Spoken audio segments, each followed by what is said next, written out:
The acrid tang of burnt metal clung to the air, mingling with the earthy, sour scent of churned soil. Captain Jake Holt adjusted the seals on his combat visor, ignoring the soft, hissing protest of his worn exosuit. The sky above him simmered, a rolling canvas of ash and fire, the remnants of orbital bombardments still bleeding into the upper atmosphere. He crouched low, scanning the jagged ridges ahead, his boots sinking into the sludge left behind by retreating storm systems.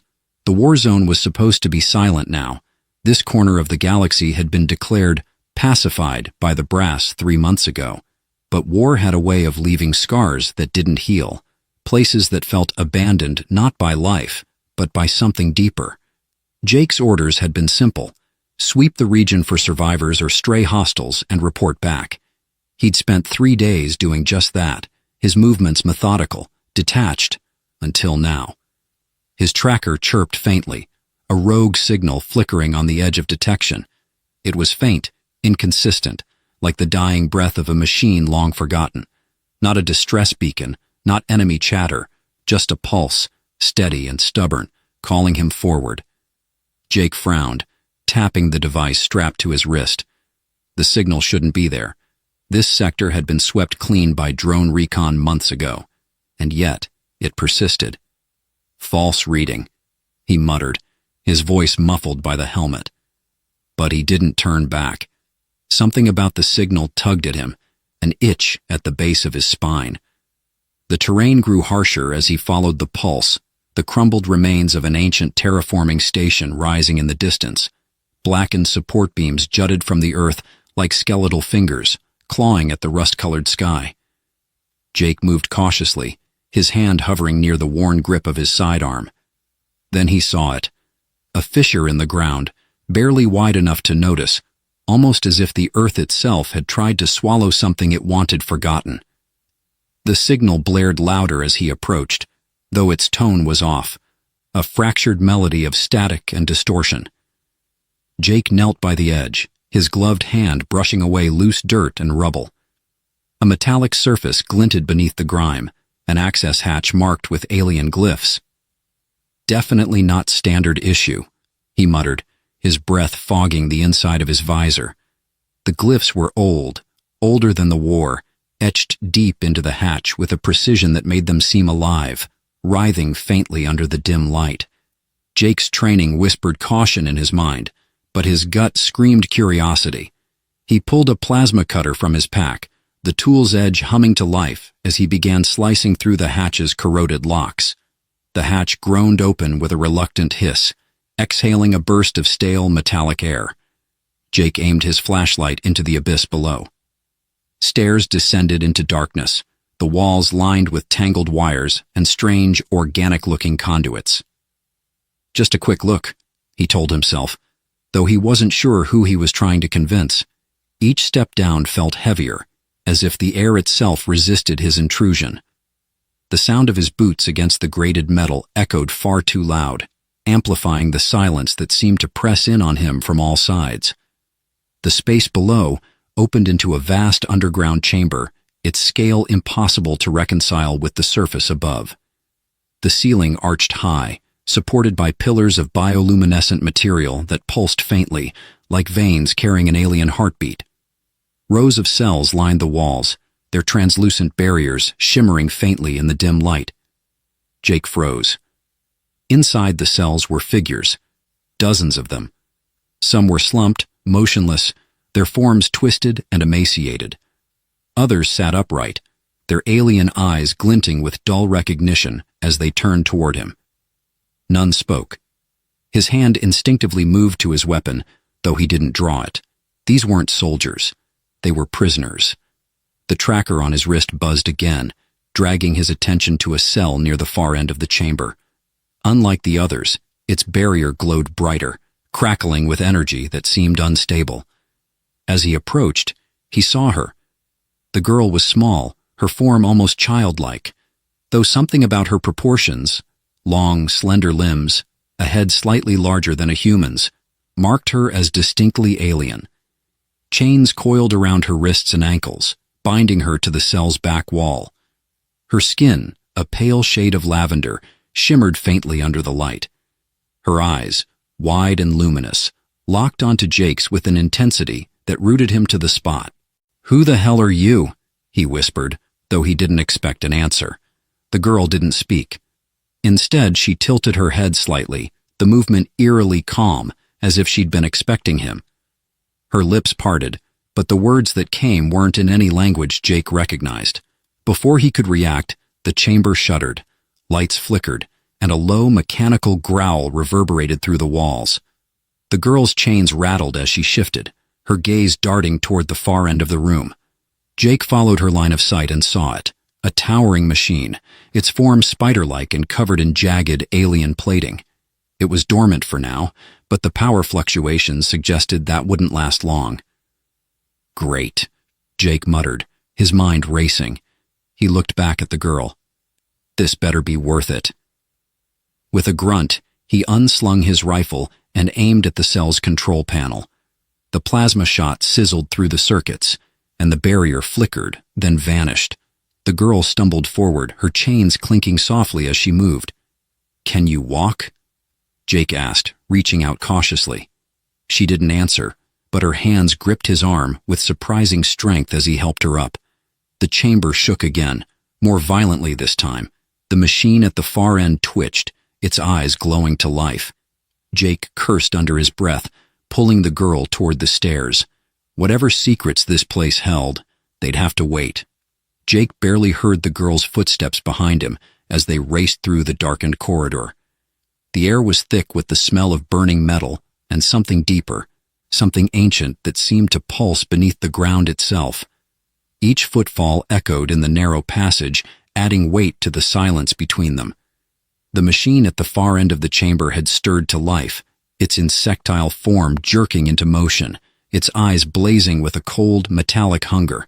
Jake knew that if they didn't get out now, they wouldn't be leaving at all. "Stay close," Jake ordered, his voice low but urgent. The girl didn't answer, but her hand tightened around his arm, the grip strong despite her frail appearance. She moved with a fluidity that belied her chains, her steps oddly sure, as if she knew exactly where they needed to go. The stairs groaned beneath them as they ascended.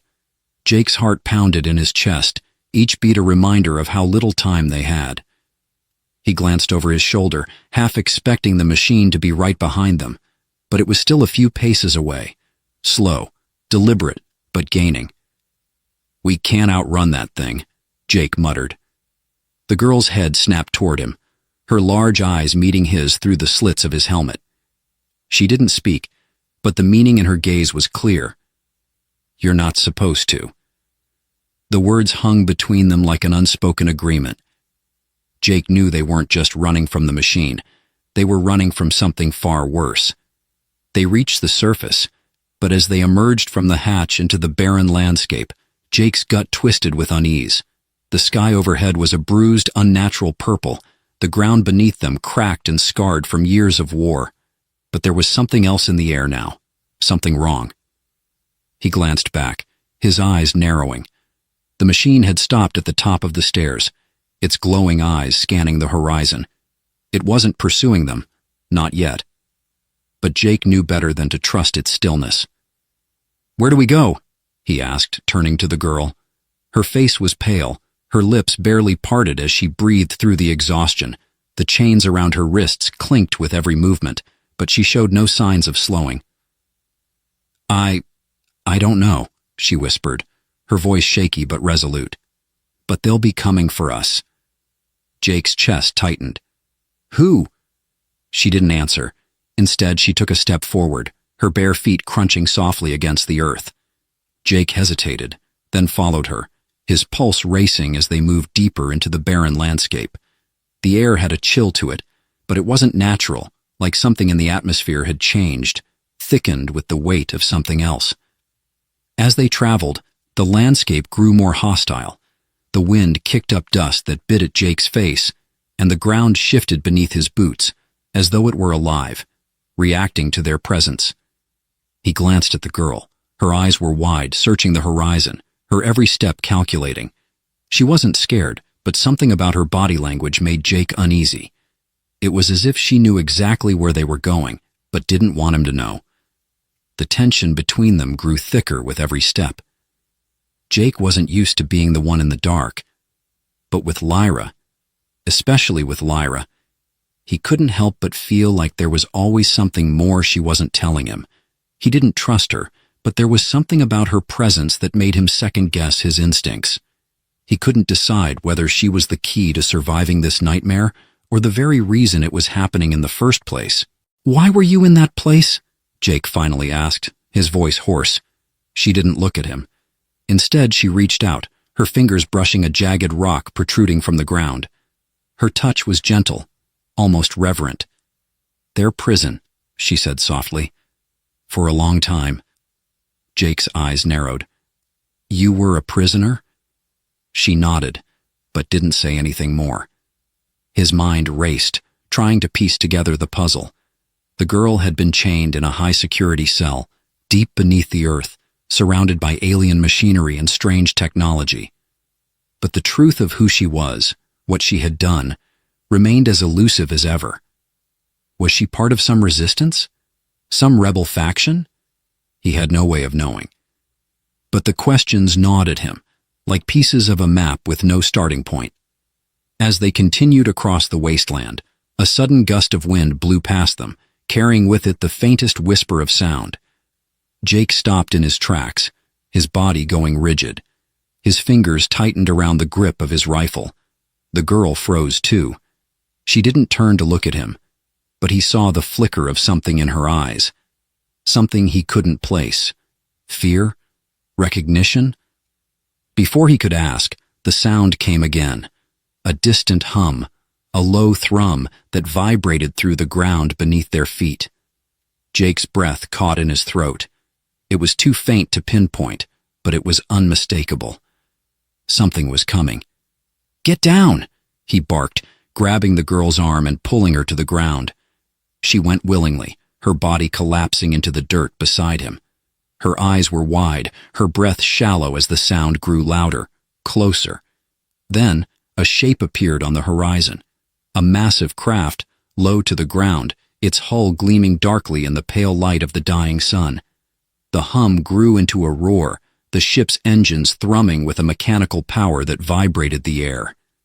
Jake's heart dropped. It wasn't a transport, it wasn't a civilian ship. This was something much worse. "They're coming for us," Jake muttered, barely believing the words as they left his mouth. Lyra didn't respond. She just stared at the craft, her face a mixture of dread and something darker, something far more ancient, as if the ship wasn't just coming for her, but had always been meant for her. Jake's pulse thundered in his ears. Whatever this was, they were no longer just running from machines. They were running from the very people, or things, that had sent the machines after them in the first place.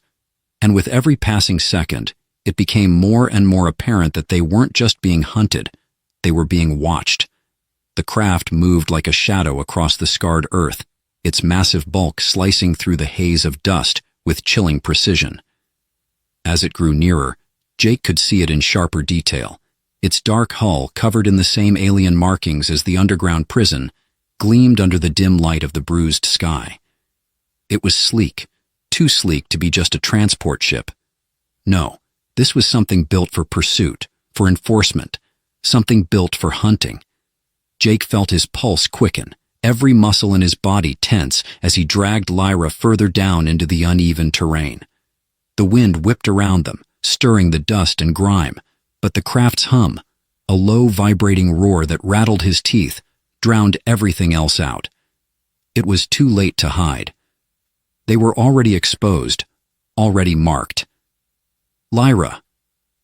His voice was strained, barely more than a whisper, but it held a world of questions. "What the hell is that thing?" Her eyes, wide and glowing in the dusk, met his, but she didn't answer. She didn't even flinch at the approaching danger. Instead, her gaze held something deeper, an understanding of the hunt, a recognition of the predator that was drawing closer. "They're here for me," she murmured, almost to herself, her voice soft but tinged with something else. Resignation. Jake's breath caught in his chest. Who? She glanced at him, the barest flicker of something dark in her expression. The echelon, she said, her voice barely audible over the roar of the ship's engines. The word hit Jake like a punch to the gut. He had heard whispers of the echelon, rumors passed among soldiers who had been in the galaxy's darkest corners. An elite faction within the alien regime that ruled this sector, known for their ruthlessness, their precision. They were the ones who hunted down the most dangerous criminals and rebellious elements, and those who were trying to find the truth. "You've been a target this whole time?" Jake asked, his voice shaking with disbelief. Lyra nodded, her eyes never leaving the sky. "They don't just want me. They want everything I know, everything I've seen." Jake felt the weight of her words settle heavily on his shoulders. They were no longer just running from a faceless enemy. They were being pursued by the echelon, a force so powerful and far-reaching that it could topple entire worlds with a single word. And whatever it was that Lyra knew, it was worth more than her life. It was worth everything. The craft touched down with a deafening roar, kicking up debris and sending a shockwave through the ground. Jake instinctively pressed his hand over Lyra's mouth, pulling her down further into the hollow of the earth. She was stiff in his grip, but he didn't care. They had no choice now but to wait, to hide in the cracks of this war-ravaged world. The ship's landing gears clanked, and then silence fell, thick and heavy. Jake's breath caught in his throat as shadows began to spill from the belly of the ship, tall, angular forms with gleaming metal limbs. Echelon soldiers. He had seen them in the briefing vids, but nothing prepared him for the eerie grace with which they moved, their black armor reflecting the dying light of the sky. They moved with precision, scanning the area methodically, not a word exchanged between them. Jake's mind raced, every instinct screaming at him to run. But where could they go? The wilderness was an open plain, no cover, no shelter. The soldiers' senses were too advanced, their tracking devices too precise. If they were caught, they wouldn't just die. They would vanish. A low voice crackled in his earpiece. "Search the perimeter. She can't have gone far." Jake's breath hitched. She. The voice belonged to someone else, someone higher up in the echelon's chain of command, a leader. The soldiers moved closer, their boots crunching over the dry earth, their eyes scanning every inch of the landscape. One of them stopped just a few feet away from where Jake and Lyra lay hidden, his head swiveling as if sensing something, some tiny detail that didn't fit. Jake's breath slowed to a ragged whisper, his heart thudding painfully in his chest. The soldier's gaze lingered on the spot where they hid. For a moment, Jake thought they were done. It was only a matter of time before the soldier would see through their cover, before the hunt would begin in earnest. But then, as if something in the air shifted, the soldier moved on. Jake didn't dare breathe until the sound of the soldier's footsteps faded into the distance. The tension slowly loosened its grip on him, but the sense of danger didn't dissipate. It had only grown sharper. He glanced at Lyra, his mind racing with questions. Why are they so determined to find you? What do they want from you? She was silent for a long moment, her face pale, the shadows of the soldier's presence still haunting her expression. Then finally she spoke. "You think I'm just some rebel, don't you?" she asked, her voice low, almost hollow. Jake didn't answer, not at first. The truth had always been unclear. Was she a criminal? A freedom fighter? A victim of circumstances too twisted to understand? She continued, her gaze distant, eyes clouded with a sorrow too heavy to share. "I led a rebellion once. I was part of something bigger. But it all fell apart. My people. We tried to change things, to break free from the regime. But we made mistakes. I made mistakes. Things went too far. And now they're coming for me. Not just because of what I did, but because of what I could do." Jake frowned, his brow furrowing in confusion. "What do you mean?" Lyra's eyes met his, and for the first time, there was something raw in her gaze, something vulnerable. "I don't just know what happened. I know what's coming next. And the echelon, they'll do anything to stop it." A cold realization crawled up Jake's spine. You're not just a fugitive. You're a threat." She nodded, but there was no pride in her face, no defiance. Only the quiet surrender of someone who had been running for so long that the very concept of stopping seemed unimaginable. Jake felt his stomach churn. The weight of her words hung heavy in the air. They weren't running from a regime anymore. They were running from the future itself, a future that had already been set into motion, one that could topple everything Jake had fought for. The Echelon wasn't just hunting them for their past. They were hunting them for what they could change, for what they could unveil. And for the first time, Jake understood that the game had shifted. What he had thought was a simple rescue mission was now a race against time, a race to uncover the truth before it was buried forever. The wind howled across the barren plain, a mournful song that carried with it the weight of too many lost years. Jake stood at the edge of a cliff, his gaze fixed on the horizon, where the last remnants of light were fading into the blood-red sky. Lyra stood beside him, her figure smaller against the backdrop of the endless wasteland, her face unreadable. They had been running for days now, no safe havens, no rest, only the relentless pursuit of the Echelon and the mysteries that bound them together. "I didn't think it would be this bad," Jake said, his voice almost lost in the howling wind. His helmet was off now, the cool air biting at his skin, but it did nothing to quell the storm raging in his mind. "You made it sound like there was a chance, a way out." Lyra's silence was her answer. She hadn't spoken much since their last encounter with the Echelon soldiers, and it was starting to wear on Jake. She seemed distant now, lost in some part of herself that he couldn't reach, not even with all the years of training and combat experience he had. Jake turned to her, his jaw tight, frustration clawing at him. "What are we really running from, Lyra? What do you know that they want so badly?" Her eyes flickered to him, and for a moment there was a flash of the fierce, unbroken spirit he had seen when he first freed her from that underground cell. But it was quickly smothered, buried beneath layers of something darker, regret, perhaps, or fear. "You wouldn't believe me if I told you," she said softly, her voice barely above a whisper. Jake shook his head. "Try me." She hesitated.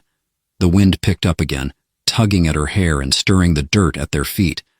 She glanced at the ground, as though searching for the words she needed, the words that could unburden her. "They've been hiding it for so long. The truth about what really happened, what we did." Jake's eyes narrowed. "What we did? You keep saying, we. Who is we, Lyra?" Her gaze lifted to meet his, and in that instant, everything seemed to shift. The uncertainty, the guarded distance, all of it fell away, leaving only the raw vulnerability of a woman who had been running from her own past for too long. "Me," she said simply, "and my people." Jake frowned. "Your people? What are you talking about?" Lyra turned away, her face hardening. "I wasn't just part of some rebellion, Jake. I was one of the leaders. I helped orchestrate the uprising." Jake felt his breath hitch in his chest. An uprising? He had known that there was something about her past that didn't add up, but he hadn't expected this. "The Echelon is hunting you because of the rebellion?" Lyra nodded. "Not just because of the rebellion. Because of what we uncovered during it. Something we never should have touched. Something I never should have known." Jake's mind spun, trying to make sense of the fractured pieces of truth Lyra was giving him. A rebellion. A catastrophic mistake. Something buried so deep that it could unravel the entire galaxy. He felt the weight of it all pressed down on him, his stomach twisting. "You're not making sense," he muttered, trying to force the pieces together. "What could be so dangerous that the entire regime would want you silenced?" She looked at him, her eyes haunted. "The Echelon isn't just a regime, Jake.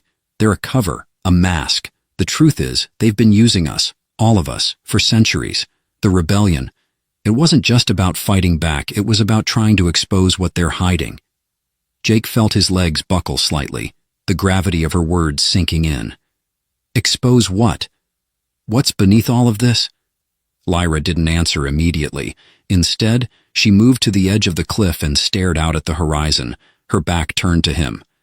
Jake followed her, his heart pounding in his chest. This was the moment, the turning point, the moment when everything changed. He could feel it in the air, in the tension that crackled between them.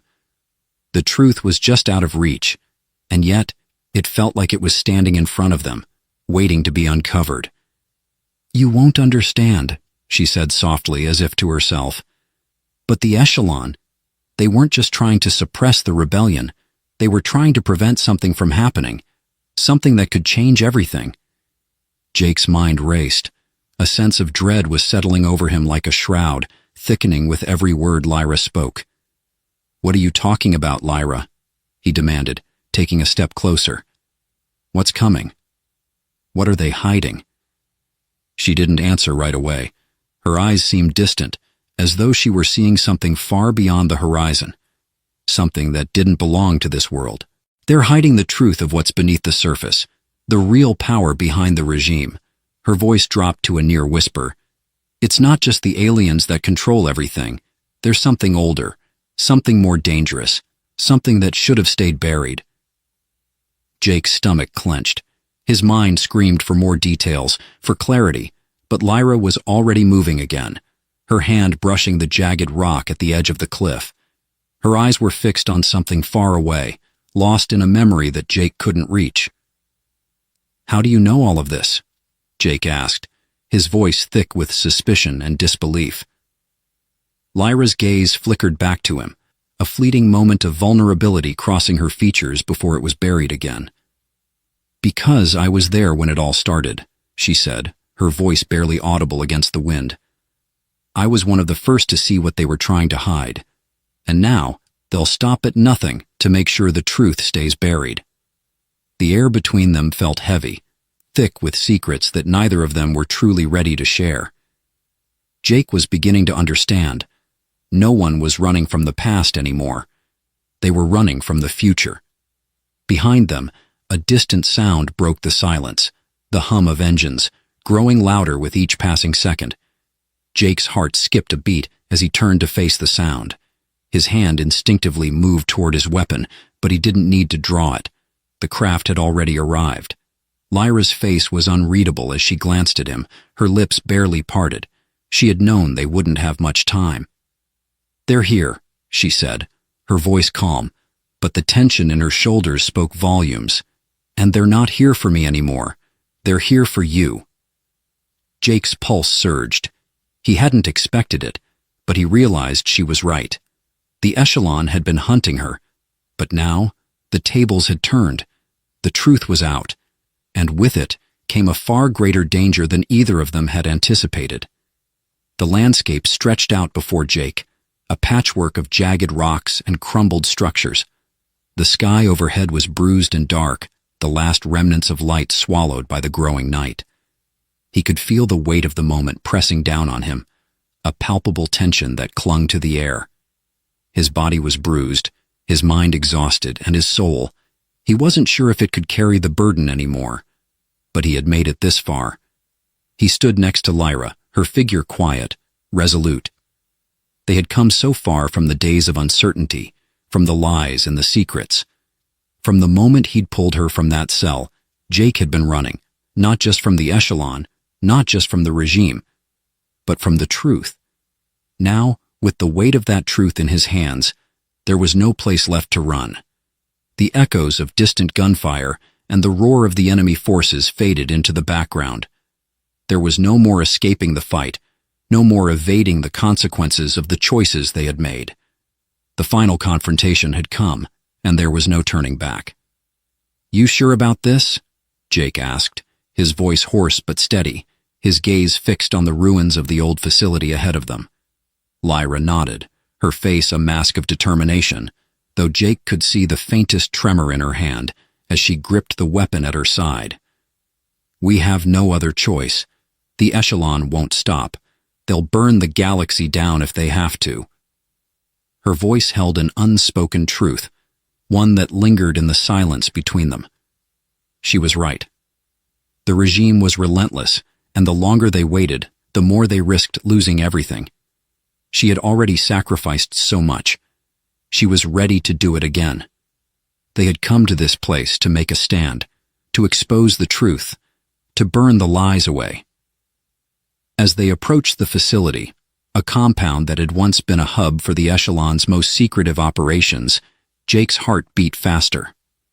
Inside those walls lay the answers they had been seeking, the archives, the records of everything the Echelon had tried to bury, every injustice, every atrocity, every lie.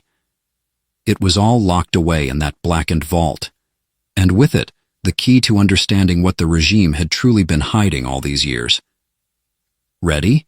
Jake asked, his voice quieter now, his hands tight around his weapon. Lyra glanced at him, her eyes fierce, but something softer lingered in the depths. She had trusted him, even when she had thought she was nothing but a criminal, even when she had feared that her past would be the end of them both. "Let's do this," she said, her voice steady, though the weight of her words carried the grief of all that had been lost. Together they advanced. The compound loomed ahead, like a monolith, its walls grim and imposing. The air around them crackled with tension, a cold, sharp feeling that gnawed at Jake's bones, but for the first time since their escape, he didn't feel fear. He felt something else. Purpose. Resolve. The belief that they could do this, that they could finally end the cycle. The world had broken, shattered into pieces, but maybe they could put it back together. At least that was what Jake told himself. As they neared the entrance, a crackling voice came over the comms. "You think you've won, Holt? You think you can change anything?" It was a voice Jake recognized, the commander of the Echelon forces, the one who had been hunting them since the beginning. Jake clenched his jaw, his grip tightening on his rifle. He wanted to respond, but his focus needed to stay on the task at hand. There was no time for words, no time for debate. The door to the facility was just ahead, and they were almost there. They reached it. Lyra stepped forward, her fingers brushing the keypad that controlled the massive, reinforced door. She hesitated for a split second, and Jake caught the look in her eyes, a mixture of fear and determination. She had lived with the consequences of her rebellion for so long, and now she was about to expose the truth to the galaxy, to the world that had betrayed her, that had made her into the monster they wanted to destroy. The door slid open with a metallic hiss, revealing the darkened interior. The air was thick with the smell of dust and decay, and the shadows inside seemed to stretch out like living things. Jake and Lyra moved inside, weapons raised, alert for any sign of movement. They didn't have long.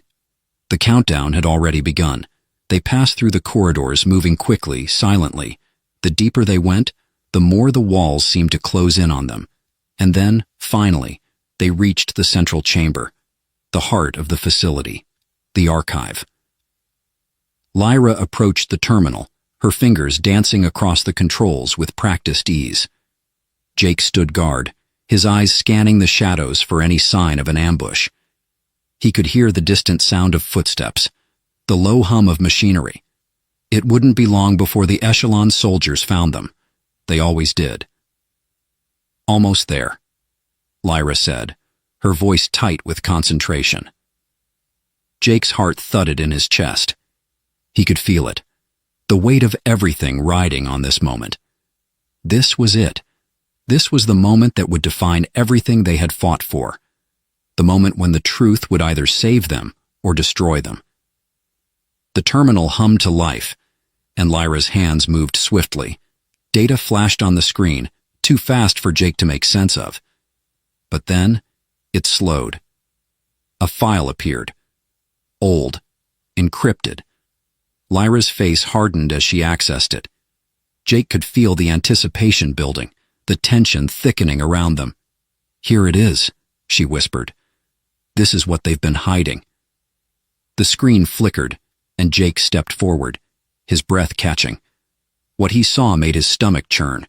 Files detailing the Echelon's operations, yes, but more than that, documents that exposed the truth about the regime's real purpose, the long-hidden experiments, the manipulation of entire species, the artificial creation of weapons, of armies, and the thing that made Jake's blood run cold, the confirmation of the galaxy-spanning conspiracy that had begun centuries ago. The regime hadn't just been trying to control the galaxy.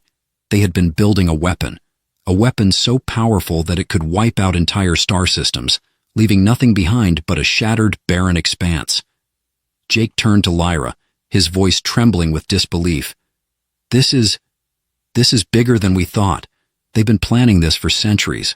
Lyra's eyes were steady, unwavering. It's time to end it, all of it. The door behind them burst open with a violent clang, and the sound of boots echoed in the hallway. Jake didn't hesitate. He knew what had to be done. "Run!" Lyra ordered, her voice hard.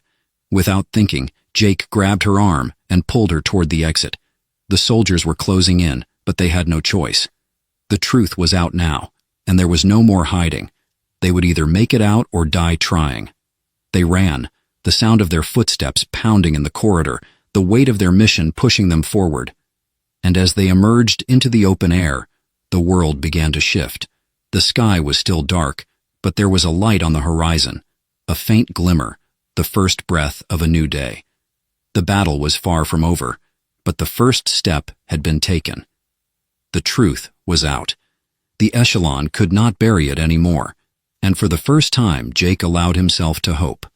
A jagged tear in the fabric of space announced the arrival of a lone vessel, the Elysian Vanguard, drifting helplessly into the crimson-hued atmosphere of an uncharted planet. The diplomatic cruiser, once a pristine symbol of humanity's resolve, now bore the scars of sabotage, fractured hull plating, scorched engines, and alarms screaming in futile protest against gravity's relentless pull. Within its trembling cockpit, Zarath fought against the inevitability of descent, his gloved hands gripping controls that no longer obeyed. "We're compromised," Zarath muttered, his voice steady despite the chaos. "Initiate emergency descent protocols. Artificial intelligence override." But the ship's systems responded only with fractured syntax, the betrayal of its internal sabotage now complete. No ally would come to his aid. No warning had preceded the attack that left him stranded between stars and falling into the unknown. The impact was catastrophic. Metal screamed as the Vanguard slammed into the surface, skidding across jagged rock and leaving a smoldering trail through the violet underbrush. The force threw Zarath against his restraints, rendering the edges of his vision an inky haze. Yet as silence replaced destruction, a singular thought pierced his disorientation. "I'm alive." Stumbling from the wreckage, Zarath stood amidst a landscape that defied comprehension. Monolithic trees, their bark crystalline and refracting the planet's twin suns, towered above him. The air shimmered with an electric hum that seemed to emanate from the ground itself, carrying whispers in a language he could not decipher. In the distance, jagged mountain spires punctured the skies like the talons of a great predator. This was no ordinary planet. It was a sentinel of secrets, ancient and unyielding. Zarath's moment of awe was shattered by movement. From the shadows of the crystalline forest emerged figures, their forms tall and imposing. They moved with the precision of predators, their armor an intricate weave of obsidian and silver, reflecting an artistry both beautiful and utilitarian. Their faces were obscured by ornate helms, save for eyes that burned with a fierce, unrelenting glow. "Drop your weapon," a voice commanded, cold and musical, like frost creeping over a blade. Zarath raised his hands slowly, revealing his open palms. The leader stepped closer, her stature commanding, her weapon a spear-like construct that thrummed with energy. "I come in peace," Zarath said, his tone diplomatic but firm. He knew well that appearances mattered, and to these enigmatic beings, a posture of submission might grant him survival, but not respect. The leader's gaze lingered on him, and without a word, she gestured. In an instant, Zarath was restrained, his arms bound by a metallic tendril that coiled with a life of its own. They marched him through the forest, their silence heavier than chains. As the path twisted upward toward the looming mountain range, Zarath noted how the ground beneath him pulsed faintly, as if the planet itself breathed in rhythm with their steps. They reached a fortress carved into the heart of the mountains. Its design was both alien and monumental, a testament to a civilization that revered strength and permanence. Massive gates parted without a sound, revealing a cavernous throne room illuminated by cold, silver light. The air here was thin, charged with an oppressive energy that made Zarath's every breath an act of defiance. At the room's center sat Queen Erindra. Draped in obsidian armor that gleamed like liquid night, she exuded a presence that transcended the physical. Her face, uncovered, bore a stark beauty, sharp cheekbones, piercing violet eyes, and an expression that seemed hewn from stone. At her side rested a blade that radiated a quiet menace, its edge humming with restrained power. "A human," she remarked, her voice carrying the weight of command. She rose from her throne with a measured grace, circling Zarath as though assessing prey. "You've trespassed into Vishari territory, and by rights, your life is forfeit. Convince me otherwise." Zarath met her gaze, unflinching. "My ship was attacked, sabotaged. I had no intention of landing here, but perhaps fate has brought me where I'm needed most." Erindra's lips twitched. Not a smile, but something close to it. "Fate is the refuge of the weak. Here, survival is earned." The tension in the room was palpable. Zarath's mind raced, cataloging every detail. The subtle shifts in the Queen's expression, the positioning of her guards, the architecture of the room that suggested both pride and paranoia. These were a people who valued power above all, and he would need to wield his own carefully if he was to survive. "And yet," Zarath said, his voice calm, "there is strength in purpose. Your people are formidable, but even the mighty cannot stand alone against the tides of a larger galaxy. I am a diplomat, one who might bring alliances where there are only enemies." Erindra's eyes narrowed. "Words are easy. Actions speak louder. You will find, human, that the Vishari are not so easily swayed by honeyed promises." "Then test me," Zarath replied, the challenge clear in his tone. "If survival is earned here, let me prove myself. Allow me to become an asset rather than an enemy." A tense silence followed. Finally, Erindra inclined her head. "Very well. Your fate will be decided by dawn. Pray that you are worth more alive than dead." The guards dragged Zarath from the throne room, his mind already working through the implications of her words. The mystery of this world deepened with every passing moment, and the stakes were far greater than mere survival. Somewhere, buried beneath the weight of this alien culture and its unyielding queen, lay answers to the sabotage that had brought him here, to the conflict threatening the galaxy, and perhaps to a destiny he had not yet imagined. The walls of the Vishari citadel whispered of forgotten wars.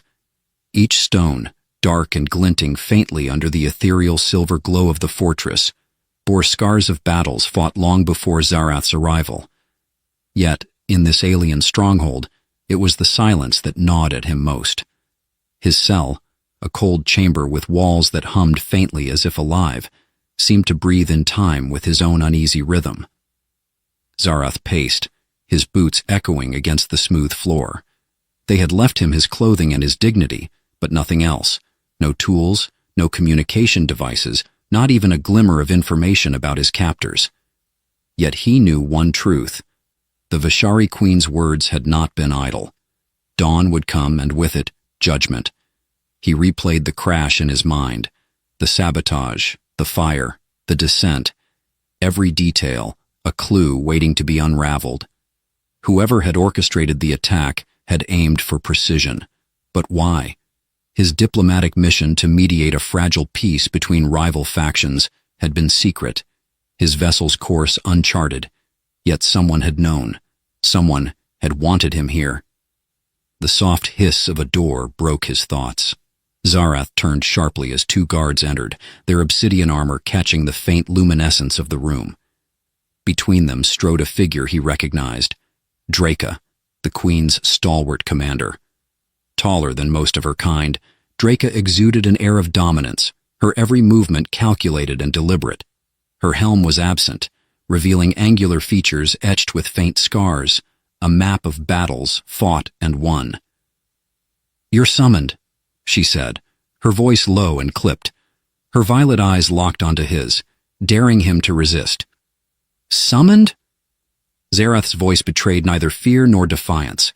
He had learned long ago that tone could be a weapon sharper than steel. "To answer for my survival or to justify my existence?" Draca's lips curved in a faint smirk. "Both, perhaps." She gestured, and the guards flanked him. Without protest, Zareth allowed himself to be escorted through the labyrinthine halls of the citadel. As they walked, he studied every detail, the intricate carvings along the walls depicting figures locked in eternal combat, the faint vibrations beneath his feet that hinted at an energy source far beyond human comprehension. The throne room was as imposing as Zareth remembered. Queen Arindra sat perched on her seat of polished obsidian, her expression as unreadable as ever. Her violet eyes bore into him with an intensity that made even the expansive chamber feel stifling. "Human," she began, her voice smooth but edged like a blade. "You claim to be a diplomat, a bringer of peace, yet peace rarely arrives uninvited. Tell me, why should I not see you as a threat?" "You've already decided I'm worth investigating," Zareth countered, meeting her gaze. "If I were truly a threat, I doubt I'd be standing here." The queen's expression didn't waver, but Zareth caught a flicker of interest in her eyes. "Confidence," she mused, leaning forward slightly. "But confidence alone will not spare you. My people have no use for words without action." "Then allow me to act," Zareth said, his voice steady. "Whatever trial you demand, I will face it." The room fell silent, save for the faint hum of energy that seemed ever present in the citadel. Finally, Arindra stood, her movements precise and commanding. "Very well. Draca, see to it that our guest is tested." The commander inclined her head. "As you wish, my queen." Zareth's first trial came not in combat, but in endurance. They brought him to an open arena, its circular floor etched with glowing runes that pulsed like a heartbeat.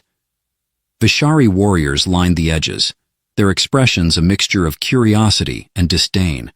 At Draca's command, a massive gate creaked open, and from the shadows emerged a creature unlike anything Zareth had encountered. It stood on 6 legs, its body a shifting mass of obsidian scales that shimmered like liquid metal. Its eyes burned with an unnatural light, and its movements were unnervingly fluid, as though it were more shadow than flesh. The murmurs of the crowd confirmed Zareth's suspicions. This was no ordinary beast, but a construct of Vishari ingenuity, a living weapon designed to test the mettle of their warriors. "Survive," Draca said simply, her voice carrying over the crowd. Nothing more, nothing less. The creature lunged, its movements impossibly fast. Zareth dodged, rolling to the side as its claws raked the ground where he had stood moments before. He had no weapon, no armor, only his wits, and the instincts honed by years of navigating treacherous negotiations. As the beast turned to strike again, Zareth's mind raced. The glowing runes beneath his feet weren't decorative, they were part of the arena's design, their patterns shifting in response to the creature's movements. "It's connected to the arena," Zareth realized. "If I can disrupt the patterns." He moved deliberately, positioning himself near a cluster of runes that pulsed in tandem with the creature's steps. When the beast charged again, Zareth dove forward, landing hard against the runes. The impact disrupted their rhythm, and the creature faltered, its movements momentarily disjointed. The crowd's murmurs grew louder. Zareth didn't hesitate. He grabbed a shard of debris from the ground and hurled it at another cluster of runes. The shard struck true, and the creature let out a guttural roar as its body spasmed, the connection between it and the arena severed. When the beast collapsed, lifeless, the arena fell silent. Zareth stood, his chest heaving as Draca approached. "Clever," she said, her tone begrudgingly approving. "But survival is only the beginning." Over the next days, Zareth faced a series of trials, each designed to test a different aspect of his character. Physical endurance, mental acuity, and even moral conviction were put to the test. Through it all, he remained steadfast, earning the grudging respect of some and the open ire of others. It was during one such trial that Zarath first encountered Selene, a figure as enigmatic as the queen herself. Where Draca was blunt and forceful, Selene was subtle, her every word laced with layered meaning. She observed him with a keen intelligence, her questions probing not just his actions, but his motivations. "You speak of alliances," she said one evening, her voice soft but piercing. "But what drives you to seek them? Survival, ambition, or something more?" "Understanding," Zarath replied without hesitation. "The galaxy is vast and fragmented. If we don't learn to bridge those fragments, we'll tear ourselves apart." Selene studied him for a long moment, her expression unreadable. Finally, she nodded, as though coming to a decision. "Perhaps you are not as out of place here as I thought." Her words lingered in Zarath's mind as the trials continued. He was no longer merely a captive fighting for survival. He was becoming something more, a presence that disrupted the rigid order of the Vishari. And as tensions within the citadel grew, whispers of an external threat reaching even his isolated ears, Zarath realized that his role in this world was far from over. The Vishari dawn arrived with a duality of beauty and foreboding, twin suns cresting over jagged peaks to cast long shadows through the crystalline forest. Zarath stood at the edge of the citadel's courtyard, his breath curling in the chilled air. Though his body bore the aches of countless trials, it was the whispers of unrest that occupied his mind. The Queen's fortress, once a bastion of quiet dominance, now hummed with unease. "The council convenes today." Selene's voice broke his thoughts. She emerged from the shadows, her sleek armor catching the morning light. "Something stirs beyond our borders. Even the Queen cannot ignore it." "You speak as though it's inevitable," Zarath replied, his gaze remaining fixed on the horizon. "What is it that you fear?" Selene's expression hardened. "The Vishari do not fear, but even we respect the unknown." Before Zarath could press further, Draca appeared, her movements brisk and her tone curt. "The Queen demands your presence. Prepare yourself." The summons brought him back to the throne room, its imposing architecture as coldly magnificent as ever. Yet today, something was different. The air was thick with tension, the kind that preceded a storm. Queen Arindra stood before her throne, flanked by Draca and the other council members. Their faces were unreadable, but their postures spoke of urgency. "Zarath," the Queen began, her voice sharper than usual. "You have survived our trials and proven your resourcefulness, but survival alone is not enough. The Vishari face a threat that demands action. Your arrival coincides with this looming peril." "Coincidence rarely governs events of this scale," Zarath said, careful to temper his words. "What threat do you speak of?" Arindra's eyes narrowed. She gestured to one of her advisors, who stepped forward and activated a projection. A swirling mass of shadow and energy appeared, its form both formless and menacing. It pulsed with a rhythm that seemed to sap the warmth from the room. "We call it the Void Rift," Arindra said. "A tear in space, expanding and consuming all it touches. Our scouts report that it is not a natural phenomenon. It has been engineered." Zarath's heart quickened. The sabotage of his ship, the precision of the attack, could it all be connected to this? Who would create such a thing, and why? "That is what you will help us discover," the Queen replied. "If you are to prove your worth, you will join a reconnaissance team to investigate the rift. Draca will lead the mission." Zarath's instincts screamed at the danger. The Void Rift was no ordinary mystery. It was a harbinger of something far greater, yet he knew refusal was not an option. "I accept," he said, his voice steady. The mission began at dusk. Draca's team, a unit of elite Vishari warriors, moved with silent precision through the crystalline forest. Zarath followed, his senses heightened by the otherworldly ambiance. The planet seemed to grow quieter as they approached the coordinates, the hum of life giving way to an unnatural stillness. When they reached the rift, its presence was overwhelming. The swirling mass of shadow loomed before them, its tendrils stretching out like searching fingers. The air was cold and heavy, each breath a struggle.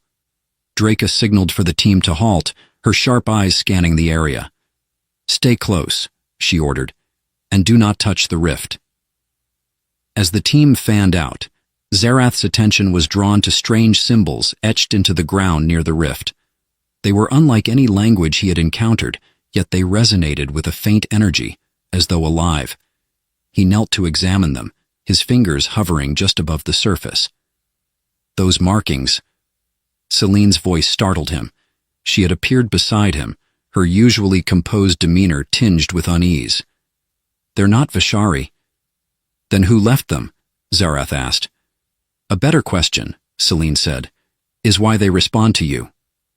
Zarath looked at her, then back at the symbols. He hadn't noticed it before, but the markings seemed to pulse faintly in time with his presence. It was as if the rift recognized him. Before he could respond, a piercing sound tore through the air. The team turned as one, weapons drawn. From the shadows emerged figures cloaked in darkness, their forms shifting and indistinct.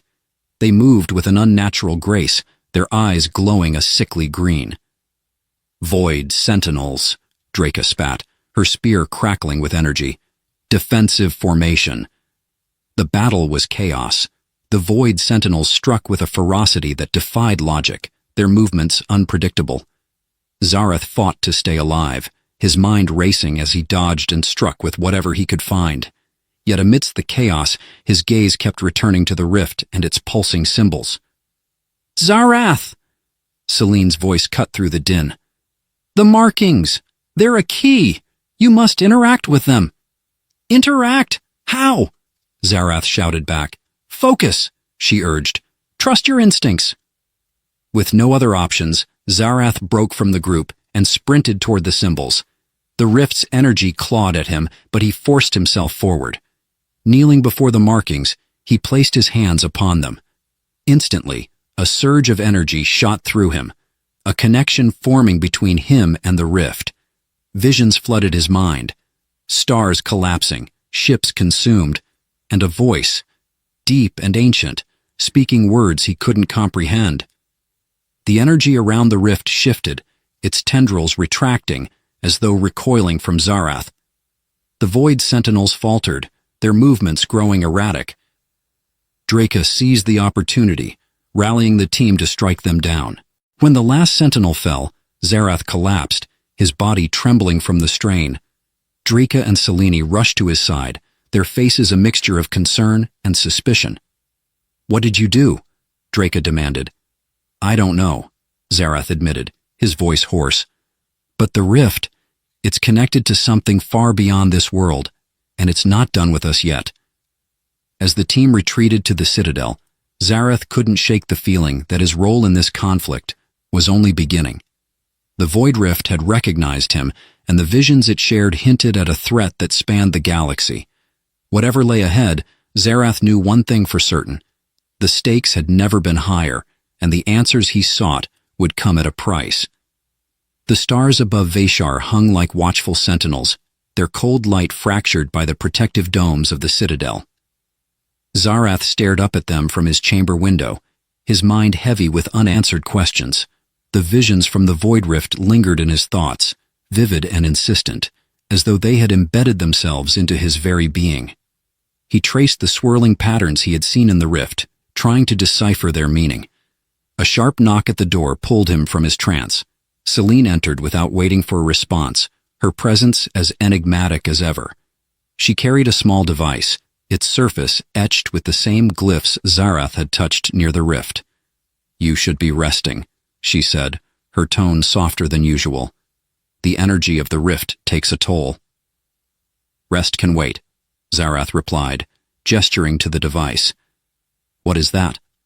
Selene placed it on the table between them. A fragment recovered near the rift, not Vashari in origin. We've been studying it for decades, but its secrets elude us. Yet when you touched those symbols... She hesitated, her gaze searching his face. The fragment reacted.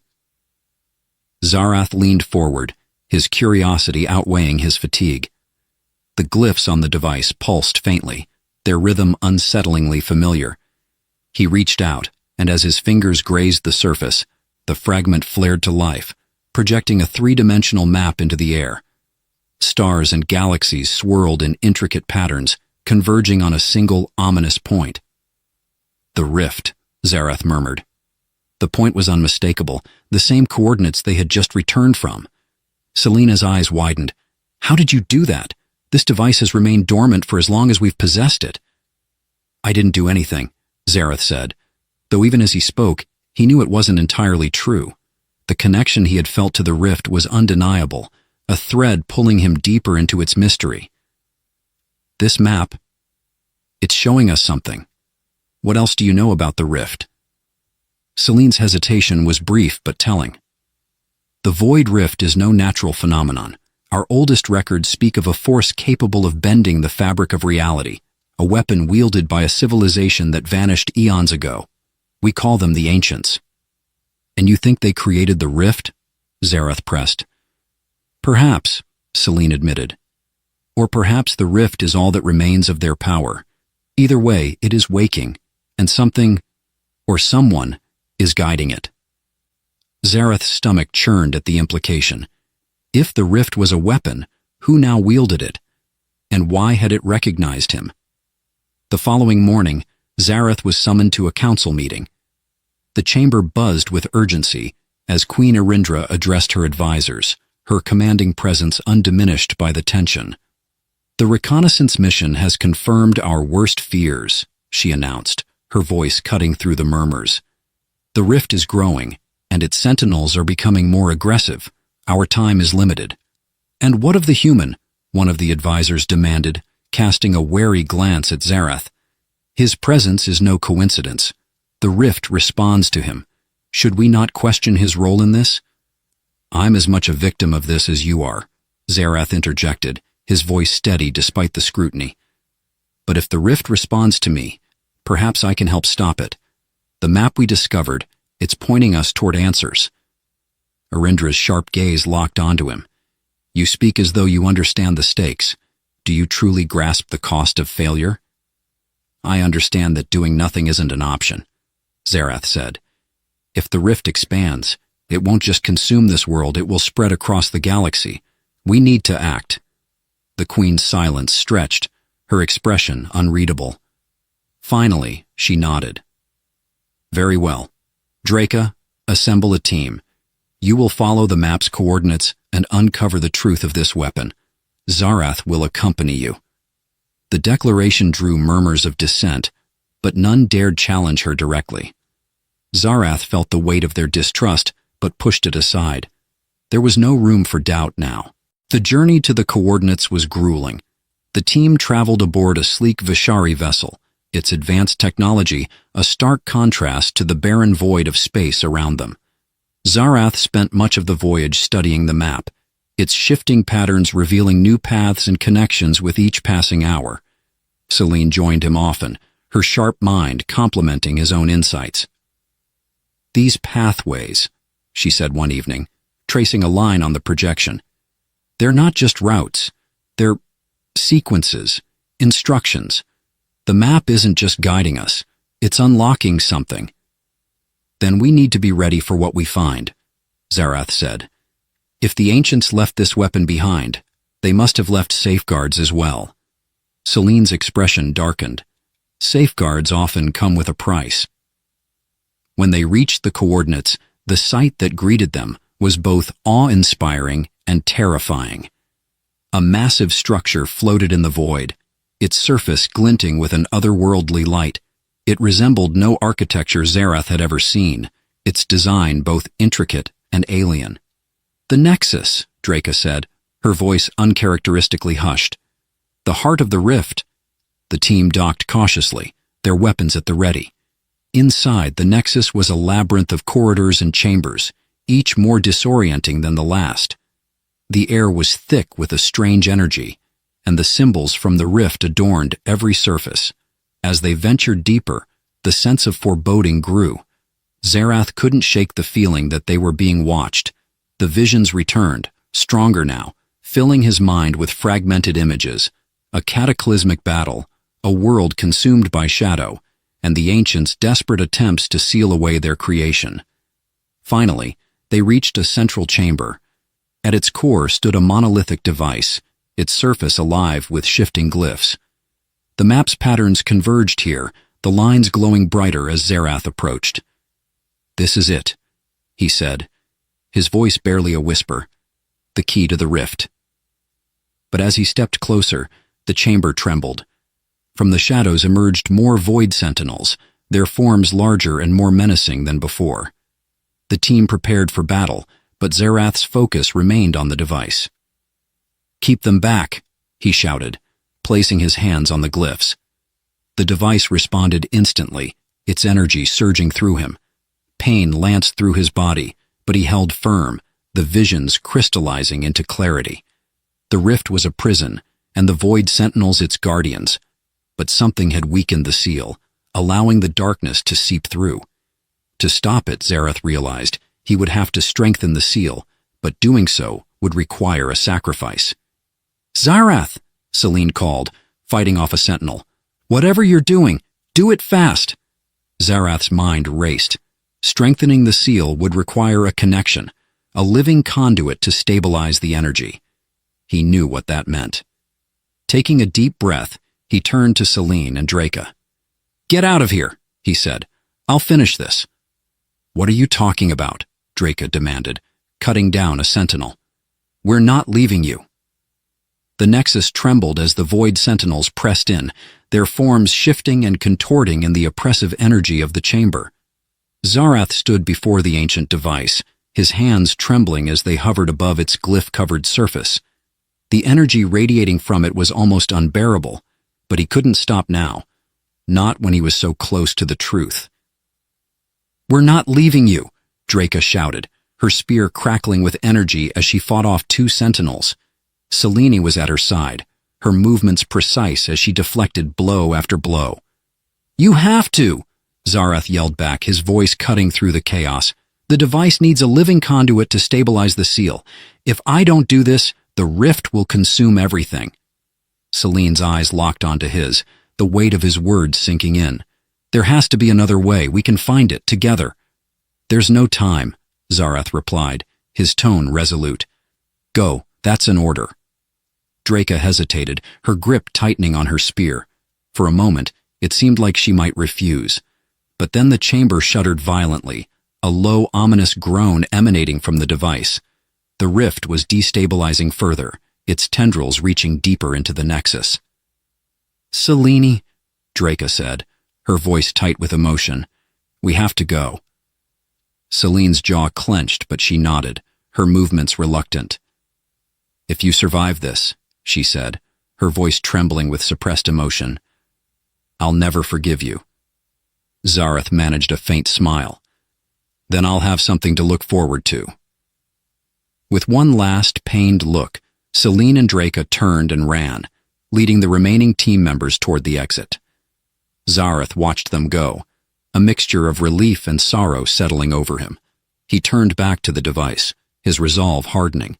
The glyphs on the device flared to life as Zarath placed his hands on them. Energy surged through him, searing and unrelenting. The visions returned, clearer than ever. The ancients' desperate attempts to seal away the void, their creation spiraling out of control. He saw their final act, sacrificing themselves to power the nexus and lock the darkness away. "This is it," Zarath muttered through gritted teeth. "No turning back." The device pulsed, resonating with the rhythm of his heartbeat. The energy coursing through him was both alien and familiar, as though the rift itself was acknowledging his presence. He focused his thoughts, channeling his will into the glyphs. The symbols began to shift, their patterns aligning into a coherent sequence. Suddenly, the void sentinels faltered, their movements growing erratic. They let out distorted cries, their forms dissolving into the shadows from which they had emerged. The rift's tendrils recoiled, drawn back toward the nexus as the seal began to stabilize. But the strain on Zarath was immense. His body felt as though it were being torn apart, his mind stretched to its limits. The device demanded more energy, more of his essence. He realized then that the ancient's sacrifice hadn't just been symbolic. The Nexus required a soul to anchor the seal. "So be it," Zareth whispered, his voice barely audible. Outside the Nexus, Selene and Draca watched as the massive structure began to glow with an otherworldly light. The rift's tendrils retreated further, their destructive reach diminishing. The team stood in stunned silence, the weight of what was happening dawning on them. "He's doing it," Draca said, her voice filled with awe. "He's stabilizing the rift." Selene's fists clenched, her heart pounding.